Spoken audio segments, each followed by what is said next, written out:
जितेंद्र शर्मा जी, मैं आपसे बात पूछना चाहता हूं कि आज आप जिला अधिकारी के कार्यालय पे गए थे, अपने सैकड़ों कार्यकर्ताओं के साथ वहां आपने धरना प्रदर्शन किया है।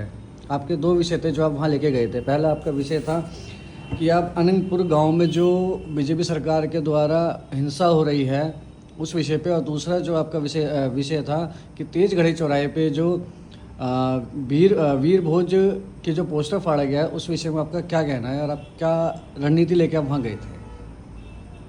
हमारी रणनीति यही है कि मिहिर भोज, सर्वप्रथम हमारी रणनीति आज ये रही, माननीय जिला अधिकारी महोदय को एक ज्ञापन सौंपना और उस ज्ञापन को राष्ट्रपति जी के कार्यालय तक पहुंचाने का हमारा मेन उद्देश्य रहा है। बड़े ही शांतिपूर्ण तरीके से हम लोगों ने विरोध प्रदर्शन किया। सबसे पहला इसमें हमारा आज का जो प्रशासन और शासन से जो मांग है वो यह है कि तेजगढ़ी चौराहे पर सम्राट मिहिर भोज जी की मूर्ति लगी हुई थी, पोस्टर लगा हुआ था। उस पोस्टर के नाम के आगे से किसी उपद्रवी असामाजिक तत्व ने मिहिर भोज जी के नाम के आगे से गुजर नाम फाड़ दिया गया और उस पोस्टर से नाम फाड़ने के बाद में वो निर्भीक और निडर होकर शासन और प्रशासन से बिल्कुल नहीं डरते हुए अपनी वीडियो, वो पिक्चर सोशल मीडिया पर अपलोड कर रहा है।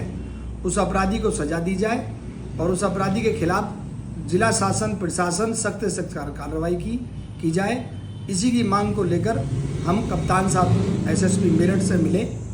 और दूसरा जो हमारा प्रकरण है वो यह है कि अनंतपुर गांव जो फरीदाबाद के पास है वो सैकड़ों वर्षों से बसा हुआ गांव है और वहाँ भारतीय जनता पार्टी की सरकार के द्वारा यह कह दिया गया कि वो वन विभाग की ज़मीन पर बसा हुआ गांव है। तो वन विभाग की ज़मीन पर बसे हुए ग्राम को, जो हमारे यहाँ भारत का संविधान लागू होने से पहले ही गांव बसा हुआ है, उस गांव को उजाड़ने का काम भारतीय जनता पार्टी की सरकार कर रही है। उसी के लिए हम लोगों ने अपने ज्ञापन को माननीय जिला अधिकारी महोदय के द्वारा महामहिम भारत की राष्ट्रपति जी को ज्ञापन सौंपने का काम किया है। और आगे की रणनीति हमारी यह है कि जो मिहिर भोज सम्राट जी के अपमान में जिस व्यक्ति ने काम किया है उसको सजा मिलनी चाहिए, और अगर वो शासन और प्रशासन के द्वारा यह काम नहीं किया जाता है तो हमने 5 दिन का समय शासन और प्रशासन के अधिकारियों ने हमको दिया है और हम 5 दिन बाद में फिर दोबारा से अपना विरोध प्रदर्शन, इसको जनसैलाब में बदलकर पूरे मेरठ को जाम करने की प्रक्रिया का काम करेंगे। धन्यवाद।